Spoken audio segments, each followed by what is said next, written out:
तो चलिए MCQ series को आगे बढ़ाते हैं। तो क्वेश्चन नंबर 51 जो है उसको डिस्कस करते हैं। तो यहाँ पर बात कर रहे हैं पावर। तो पावर का यहाँ पर मतलब है promoting opportunities for women in exploratory research. Okay, तो यहाँ पर इस माध्यम से जो है यहाँ पर पावर शब्द का मतलब निकल कर आ रहा है। तो ये एक तरीके की स्कीम है जो कि यहाँ पर लागू की जाएगी, जिसके तहत यहाँ पर जो जेंडर डिस्पैरिटी है ना, खास तौर पर जो हमारा साइंस एंड इंजीनियरिंग वाला जो रिसर्च के यहाँ पर फील्ड है, तो वहां पर जो जेंडर डिस्पैरिटी, कहने का मतलब कि मेन की रिक्रूटमेंट वहां पर ज्यादा है, उनका शेयर ज्यादा है, वोमेन की पार्टिसिपेशन बहुत कम है। ओके, तो यहाँ पर वोमेन भी जो है ना, उनकी उनकी भी यहाँ पर इस तरीके से उनके लिए अपॉर्चुनिटीज क्रिएट की जाए कि वो भी यहाँ पर रिसर्च के फील्ड में जो है आगे बढ़े, खास तौर पर जो साइंस और इंजीनियरिंग वाला फील्ड है इसमें। तो इसी के चलते यहाँ पर जो है बात करें कि research funding in various science and technology programmes in Indian academic institutions and R and D laboratories. Okay, तो इस तरीके से यहाँ पर फंडिंग जो है ना, ये स्कीम है, पैसा प्रोवाइड करेगी अलग अलग अदारों में, जितने भी यहाँ पर साइंस एंड टेक्नोलॉजी के रिगार्डिंग प्रोग्राम्स होंगे, भारत के अलग अलग जितने भी एकेडमिक इंस्टीट्यूशन है वहां पर, और जो आर एंड डी लेबोरेटरीज है वहां पर। तो ये जो स्कीम है इसको किसके द्वारा लॉन्च किया गया है? तो क्वेश्चन जो है ना ये है। ऑप्शन ए है ministry of women and child development, option B ministry of education, option C science and engineering research board, and option D defence research and development organisation, DRDO. तो राइट आंसर क्या है? तो थोड़ा दिमाग लगाइए तो देखिए कौन सा आंसर सही हो सकता है इसमें। तो ये जो इसमें जो सही आंसर है वो है option C, science and engineering research board. Okay, तो ये किसके अंतर्गत काम करता है? ये काम करता है department of science and technology के अंतर्गत। और department of science and technology किसके अंतर्गत काम करता है? वो काम करता है ministry of science and technology के अंतर्गत। ओके, तो यहाँ पर कुल मिला के आप ये भी कह सकते हो कि ये ministry of science and technology के अंतर्गत ही ये जो स्कीम है इसको लागू किया गया है। चलिए नेक्स्ट क्वेश्चन देखते हैं। Question number 52. The olive ridley turtles are the smallest and most abundant of all sea turtles found in the world. Gahirmath Beach and the mouth of the Debi River are the major nesting sites in India. So these sites are located at option A West Bengal, option B Odisha, option C Andhra Pradesh, option D Tamil Nadu. तो यहाँ पर एक प्रजाति है कछुओं की जिसका नाम है ऑलिव रिडले टर्टल्स। तो ये इसको कहा गया है कि ये सबसे छोटी प्रजाति है, और यहाँ पर इसकी जो जनसंख्या है वो भी काफी बड़े पैमाने पर है। ओके, तो यहाँ पर जितने भी तरह के और जो सी टर्टल्स है दुनिया में उनके मुकाबले में, तो यहाँ पर गहीर मठ नाम का यार एक बीच है, और यहाँ पर एक देबी रिवर का माउथ है। ओके, जहां पर इनकी काफी भरमार पाई जा रही है। तो ये इनके नेस्टिंग साइट्स हैं, मतलब जहां पर इनकी नई नई प्रजातियां जन्म लेती हैं। तो यहाँ पर ये जो साइट है इंडिया में कहाँ पर लोकेटेड है? तो चार ऑप्शन आपके सामने हैं, तो कौन सा आंसर सही है इसका? तो इसका जो सही आंसर है वो है ऑप्शन बी ओडिशा। ओके, तो जो ओले रिडली टर्टल है ना, तो इनकी ज्यादा जो जनसंख्या पाई जाती है वो ओडिशा के जितने यहाँ पर उसके कोस्टल रीजन है, तो वहां पर ज्यादा ये इनकी यहाँ पर भरमार मिलती है। थोड़ा इसमें ध्यान रखें। ओके, नेक्स्ट क्वेश्चन है क्वेश्चन नंबर 53। ऑपरेशन मेरी सहेली वाज लॉन्च बाय। तो अगर आप मुझे कंटिन्यू फॉलो कर रहे होंगे तो मैंने यहाँ पर जब कुछ समय पहले अक्टूबर के महीने मैंने वीडियो भी डाली थी। ओके, तो वो दूसरा चैनल था, उसको मैंने अभी बंद कर दिया, अभी एक ही चैनल चल रहा है। ओके, तो यहाँ पर ऑपरेशन मेरी सहेली, ओके, तो ये लॉन्च किया गया था। ये किसके द्वारा लॉन्च किया गया था? ओके, ऑप्शन ए है Indian railways, option B Delhi police, option C national commission for women, option D ministry of women and child development. तो सही आंसर क्या है इसका? तो इसका जो सही आंसर है वो है ऑप्शन ए इंडियन रेलवेज। तो इसमें इसमें होगा क्या? इस ऑपरेशन मेरी सहेली में अभी भी ये चल रहा है।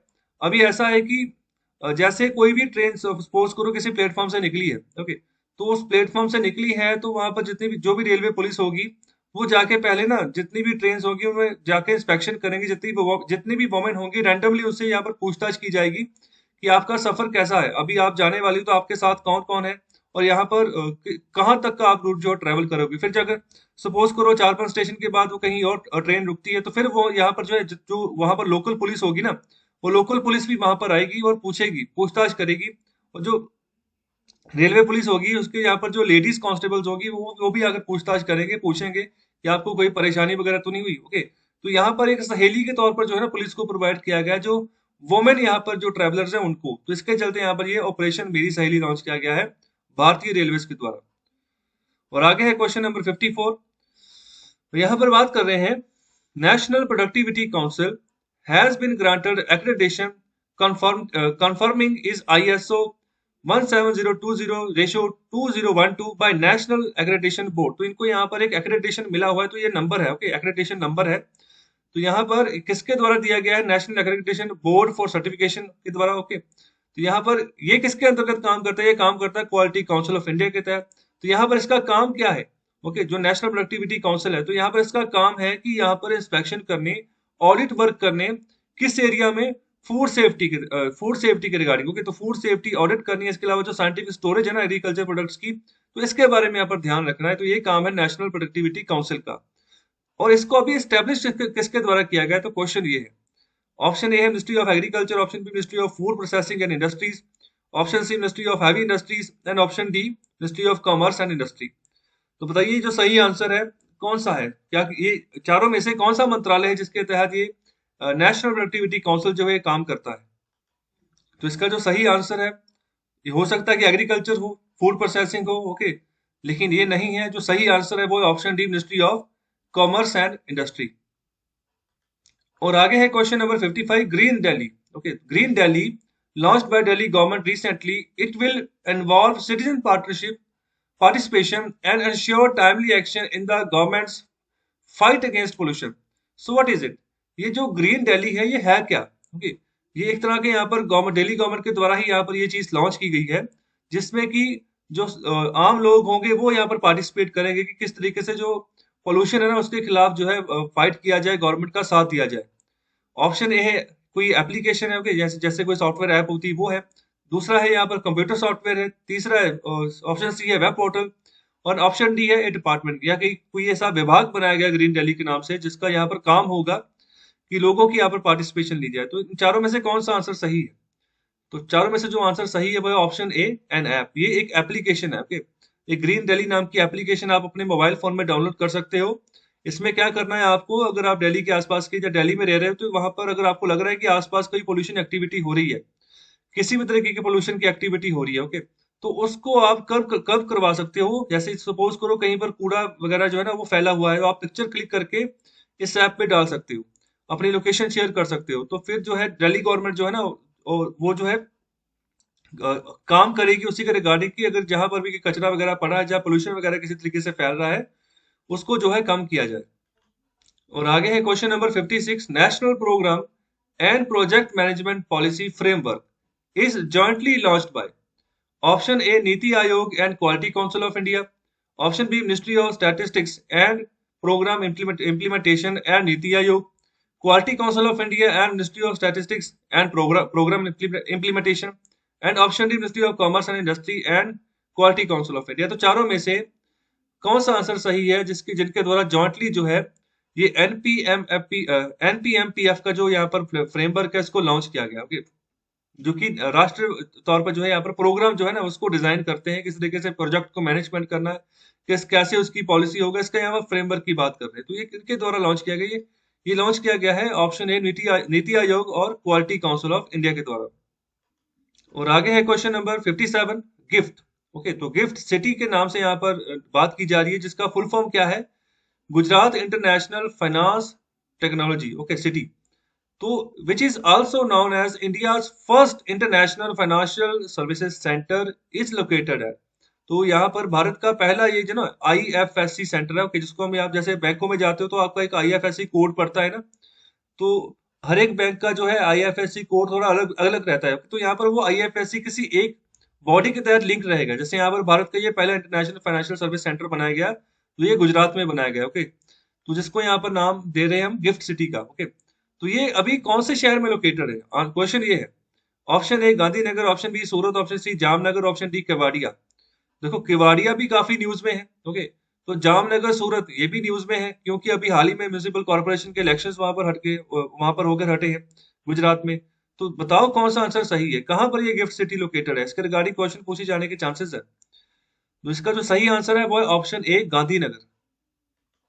और आगे क्वेश्चन है question number 58, infantry day, okay, तो ये आर्मी के रिगार्डिंग ये जो है डे सेलिब्रेट किया जाता है। तो इन्फेंट्री डे हर साल सेलिब्रेट करते हैं, तो कौन सी डेट को होता है? Option A October 26, October 27, option C October 28, option D October 29। तो कौन सा आंसर सही है? तो इसके बारे में हो सकता है कि आपको ना पता हो, तो इसका जो सही आंसर है, इन्फेंट्री डे हम हर साल सेलिब्रेट करते हैं 27 अक्टूबर को।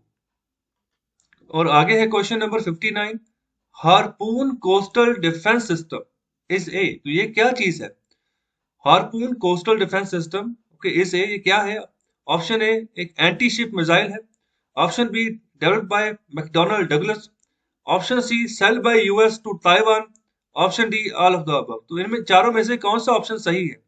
क्या ये कोई एंटी शिप मिसाइल है, मतलब कि कोस्टल एरियाज में इस डिफेंस सिस्टम को हम लगा दें तो कोई भी अगर शिप बाहर की कंट्री का आता है जो दुश्मन यहाँ पर कंट्री है, तो अगर हमला करना चाह रहे हैं तो वहां पर ये ऑटोमेटिकली मिसाइल चलेगी और उस शिप को जो है यहाँ पर टारगेट बना सकती है, दुश्मन के शिप को। और क्या इसको यहाँ पर मैकडोनाल्ड डगलस के द्वारा यहाँ पर जो है बनाया गया है, ओके, जिसको आप यहाँ पर बोइंग भी बोलते हो, जो बोइंग विमान बनाने वाली कंपनी है जो कि अमेरिका से यहाँ पर जो संबंध रखती है। क्या यहाँ पर यूएस जो है ये सिस्टम को ताइवान को बेच रहा है? तो यह क्या ये तीनों ऑप्शन सही हैं? जी बिल्कुल, ये तीनों ऑप्शन सही हैं। जो सही ऑप्शन, इसका जो सही answer all of the above है, ऑप्शन डी जो है सही आंसर है। ये तीनों के तीनों ऑप्शन जो है सही है, जिसका ये हार्पून कोस्टल डिफेंस सिस्टम, इसका थोड़ा नाम याद रखिएगा। ये यूएस के द्वारा बनाया गया है, इसको हाल ही में ताइवान को जो है बेचा जा रहा है और ये एक एंटी शिप मिसाइल सिस्टम है। और आगे है question number 50। Natya Tarangini, Natya Tarangini performing arts centre was started with an idea to globally popularize a dance style of Indian classical dance. This dance style is, यहाँ पर एक डांस स्टाइल को पॉपुलराइज करने के लिए तहत यहाँ पर एक परफॉर्मिंग आर्ट सेंटर बनाया गया था जिसका नाम है नाट्य तरंगिनी। ओके, तो ये अभी ये कौन से यहाँ पर डांस स्टाइल को यहाँ पर पॉपुलराइज करने के लिए इसको बनाया गया था, वो कौन सा डांस स्टाइल है? तो अगर हम इंडियन क्लासिकल डांस की बात करें तो ऑप्शन ए है भरतनाट्यम, ऑप्शन बी है कथक, ऑप्शन सी है कुचिपुड़ी एंड ऑप्शन डी है कथकली। तो कौन सा आंसर सही है इसका? तो इसका जो सही आंसर है वो है ऑप्शन सी कुचिपुड़ी। ओके, तो ये वाला जो यहाँ पर डांस स्टाइल है इसको पॉपुलराइज करने के तहत यहाँ पर नाट्य तरंगिनी का यहाँ पर जो परफॉर्मिंग आर्ट सेंटर इसको यहाँ पर बनाया गया था, शुरू किया गया था। तो ये जो भरतनाट्यम है ये कौन से राज्यों को बिलोंग करता है? ये वाला डांस स्टाइल ये बिलोंग करता है तमिलनाडु को। तो ये कथक वाला जो है किसको बिलोंग करता है? ये बिलोंग करता है उत्तर प्रदेश को। ये जो कुचिपुड़ी है ये वाला डांस स्टाइल किसको बिलोंग करता है? ये बिलोंग करता है आंध्र प्रदेश को। ओके, आंध्र प्रदेश, तेलंगाना। और ये जो कथकली है ये किसको बिलोंग करता है? ये बिलोंग करता है यहाँ पर केरला को। ओके, तो ये चारों ऑप्शन जो है ना इसके बारे में आपको पता होना चाहिए। तो इसके अलावा भी और बहुत सारे डांस स्टाइल्स हैं, डांस स्टाइल्स भारत के हैं जो जिनको हम यहाँ पर क्लासिकल डांस बोलते हैं, तो उनके बारे में आपको पता होना चाहिए। तो एक और यहाँ पर डांस स्टाइल का नाम है मोहिनी आटम। ओके, तो वो कहाँ से है? उसका आंसर दीजिए कमेंट बॉक्स में।